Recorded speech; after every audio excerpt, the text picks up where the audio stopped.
huge part of our team, and we're going to be open to seeing what the possibilities are, over the course of the next really like 6 months or so, and see where it takes us. But from our standpoint, again, we've had this with other players with the opt-out situation, and we saw it last year with Nick Martinez and Robert Suarez and Jurickson Profar.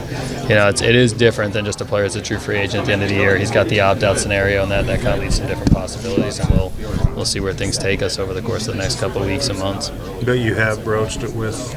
Yeah, we've talked. We talk to Manny all the time, so I have a real good relationship with Manny, and obviously he's a huge part of our franchise, and so I talk to him all the time. It's it's not like ultimately like how it plays out, we'll see, and he's expressed an interest in being here. We expressed an interest in him being here, and we'll see how things play out. Okay, and what kind of pitcher do you think he's going to be when he turns 43 late in 2020? Yeah, I think again, like obviously we made this decision, with like a lot of belief in him, and he's a unique pitcher. He's got a unique style. He's got a lot of different ways to get you out. It's not just based on velocity and power. He's got all different weapons and pitchability components. So I think from our standpoint, we feel like he's gonna perform as a top guy through this contract, and again, like there's a lot of comfort in having your top two guys, or the two guys that are under contract with Joe and Darvish, being guys that they exemplify what we want to be about in terms of work ethic and always wanting to get better. And those are the guys that usually beat the aging curve, and I think be the long-time performers. And we've got a lot of talented guys, and feel like Darvish is up there with anybody on our roster. How did you get to 6? Like, how did it grow to 6? Was that something that, like, going into it you thought might have been? We talked about different versions really from the end of last year, like almost a rolling option every year. So every year he'd almost have like one additional year on his contract. But ultimately, it was something that he proposed, and we were open to a longer-term concept. We explained what was important to us. And again, like we're looking at what's gone on with the free agent market and what's gone on with the starting pitching market. When you talk about some of the dollar amounts that are being spent on starters, we just felt like this is an investment made a lot of sense for us. And again, like I think what he was looking at is you get to the free agent market. I think what we saw this offseason, guys getting 5-year deals at $38 million, guys getting 3 or 4 year deals at $20+ million, and we feel like using in that top class of pitcher, and wanted to make sure he was here on a deal that worked for us. And we're taking a chance obviously on the length of it, but we feel like he's gonna be able to pitch deep into this contract, into his career at a high level. You said he was the one who brought up 6 years?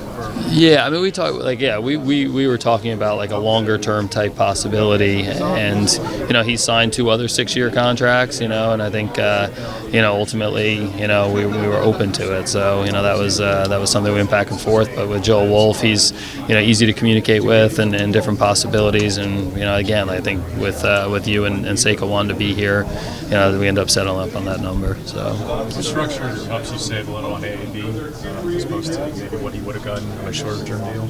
How important is staying on the third professional? Yeah. It's something again like we've talked about with Peter. From a budget standpoint and different considerations. Obviously, each deal is a little bit different. So I think in this case, it did. I guess from a CBT standpoint, this year there's some value there for our group and our franchise. It's still really going to be about. I think we're obviously trying to put as good a team as we can on the field to give us the best chance to win a World Series and get a ring. That's mainly what this is about, both now and for the future, honestly. So, and I think, again, the structure, like we've talked about with our players, we want to make sure that we're not just only about one player or one pitcher, that we've got a chance to, to have multiple guys. And I think both Joe and you, I think if they went to the free agent market, they're probably there's probably more money out there potentially for them, and ultimately those guys chose us, and we were able to line up on both guys. Is there any sort of soft deadline for him for getting this deal done before baseball started? No, he didn't really set like a hard deadline in terms of. I think there was definite interest in both sides before he left.